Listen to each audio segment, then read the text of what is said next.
दूसरी पुतली चित्रलेखा की कथा इस प्रकार है। एक दिन राजा विक्रमादित्य शिकार खेलते खेलते एक ऊंचे पहाड़ पर आए। वहां उन्होंने देखा एक साधु तपस्या कर रहा है। साधु की तपस्या में विघ्न नहीं पड़े, यह सोचकर वे उसे श्रद्धापूर्वक प्रणाम करके लौटने लगे। उनके मुड़ते ही साधु ने आवाज दी और उन्हें रुकने को कहा। विक्रमादित्य रुक गए और साधु ने उनसे प्रसन्न होकर उन्हें एक फल दिया। उसने कहा, जो भी इस फल को खाएगा तेजस्वी और यशस्वी पुत्र प्राप्त करेगा। फल प्राप्त कर जब वे लौट रहे थे तो उनकी नजर एक तेजी से दौड़ती महिला पर पड़ी। दौड़ते दौड़ते एक कुएं के पास आई और छलांग लगाने को उद्यत हुई। विक्रम ने उसे थाम लिया और इस प्रकार आत्महत्या करने का कारण जानना चाहा। महिला ने बताया कि उसकी कई लड़कियां हैं पर पुत्र एक भी नहीं। चूंकि हर बार लड़की ही जन्म लेती है, इसलिए उसका पति उससे नाराज है और गाली गलौज तथा मारपीट करता है। वह इस दुर्दशा से तंग होकर आत्महत्या करने जा रही थी।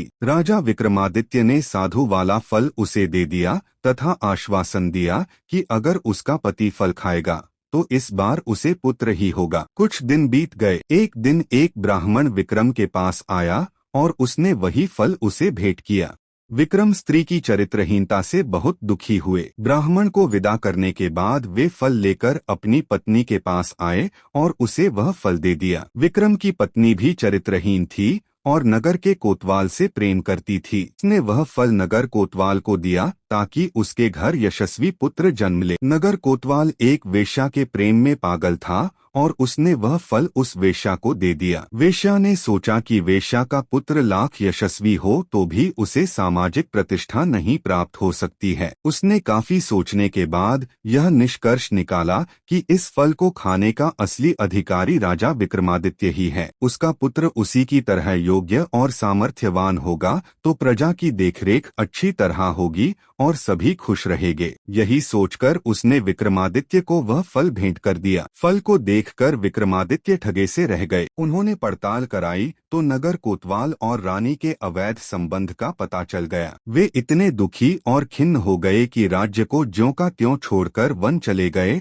और कठिन तपस्या करने लगे। चूंकि विक्रमादित्य देवताओं और मनुष्यों को समान रूप से प्रिय थे, देवराज इंद्र ने उनकी अनुपस्थिति में राज्य की रक्षा के लिए एक शक्तिशाली देव भेज दिया। वह देव नृपविहीन राज्य की बड़ी मुस्तैदी से रक्षा तथा पहरेदारी करने लगा। कुछ दिनों के बाद विक्रमादित्य का मन अपनी प्रजा को देखने को करने लगा। जब उन्होंने अपने राज्य में प्रवेश करने की चेष्टा की तो देव सामने आ खड़ा हुआ। उसे अपनी वास्तविक पहचान देने के लिए विक्रम ने उससे युद्ध किया और पराजित किया। पराजित देव मान गया कि उसे हराने वाले विक्रमादित्य ही हैं और उसने उन्हें बताया कि उनका एक पिछले जन्म का शत्रु यहाँ आ पहुँचा है और सिद्धि कर रहा है। वह उन्हें खत्म करने का हर संभव प्रयास करेगा। यदि विक्रम ने उसका वध कर दिया तो लंबे समय तक वे निर्विघ्न राज्य करेंगे। योगी के बारे में सब कुछ बताकर उस देव ने राजा से अनुमति ली और चला गया। विक्रम की चरित्रहीन पत्नी तब तक ग्लानि से विष खाकर मर चुकी थी। विक्रम ने आकर अपना राजपाट संभाल लिया और राज्य का सभी काम सुचारुपूर्वक चलने लगा। कुछ दिनों के बाद उनके दरबार में वह योगी आ पहुंचा।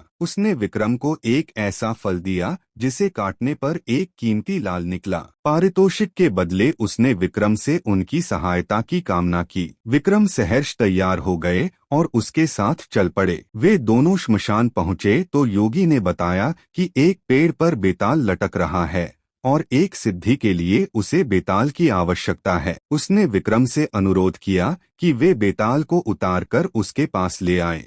विक्रम उस पेड़ से बेताल को उतारकर कंधे पर लाद कर लाने की कोशिश करने लगे। बेताल बार बार उनकी असावधानी का फायदा उठाकर उड़ जाता और पेड़ पर लटक जाता। ऐसा 24 बार हुआ। हर बार बेताल रास्ते में विक्रम को एक कहानी सुनाता। 25वीं बार बेताल ने विक्रम को बताया कि जिस योगी ने उसे लाने भेजा है वह दुष्ट और धोखेबाज है। उसकी तांत्रिक सिद्धि की आज समाप्ति है तथा आज वह विक्रम की बलि दे देगा जब विक्रम देवी के सामने सर झुकाएगा। राजा की बलि से ही उसकी सिद्धि पूरी हो सकती है। विक्रम को तुरंत इंद्र के देव की चेतावनी याद आई। उन्होंने बेताल को धन्यवाद दिया और उसे लादकर योगी के पास आए। योगी उसे देखकर अत्यंत हर्षित हुआ और विक्रम से देवी के चरणों में सर झुकाने को कहा। विक्रम ने योगी को सर झुकाने की विधि बतलाने को कहा। ज्यों ही योगी ने अपना सर देवी चरणों में झुकाया कि विक्रम ने तलवार से उसकी गर्दन काट दी।